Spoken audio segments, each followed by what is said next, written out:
Hello everybody, good morning. সকাল সকাল চলে এসেছি বাপের বাড়ি, যেহেতু মাটার একটু শরীরটা খারাপ আছে তাই জন্য এসেছি, জ্বর এসছে তাই।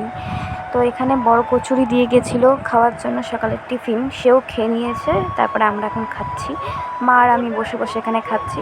তারপর এখন রান্নার দিকে যাব। পোস্ত আর মগজ বেটে নিয়ে পনির হবে আজকে যেহেতু নিরামিষ ডে, আজকে শনিবার তাই জন্য। তো এখানে কড়াইতে রিফাইন তেল দিয়ে দিলাম, পনিরগুলো ভিজে এখন তুলে নেব। পনিরগুলো পিসগুলো বেশ আমার পছন্দ হয়েছে, আজকের পিসগুলো সুন্দর করে করেছি। তো একটু তেলটা নাড়িয়ে নিলাম, সুন্দর করে গরম হয়েছে নাকি দেখেও নিয়েছি। এখন পনিরগুলো ছেড়ে ভেজে তুলবো। আর এতটা গরম লাগছে না, আমার খুব কষ্ট হচ্ছে, যেহেতু ওই বাড়িতে অতটা গরম অনুভব করতে পারি না তাই জন্য। চলো পনিরটা এখন ভাজা হোক, এদিকে তুলে নিয়ে এখন মশলা রেডি করব।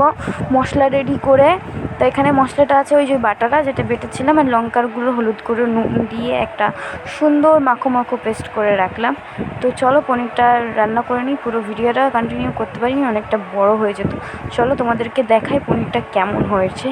তো এই দেখো পনির কত সুন্দর, একটুখানি কাসুরি মেথি হলে ভালো হতো, কাসুরি মেথি ছিল না। তো দেখে নাও কত সুন্দর লাগছে, নরম তুলতুলে পনির। তুলে দেখাই তোমাদেরকে, খুব সুন্দর লাগছে। চলো তাহলে দুপুরের লাঞ্চটা আমরা সেরে নিই। রোজ তো খাবার ভিডিও দেখো, আজকে আর দেখালাম না। আজকের মতন এইটুকুনি, চ্যানেলটাকে সাবস্ক্রাইব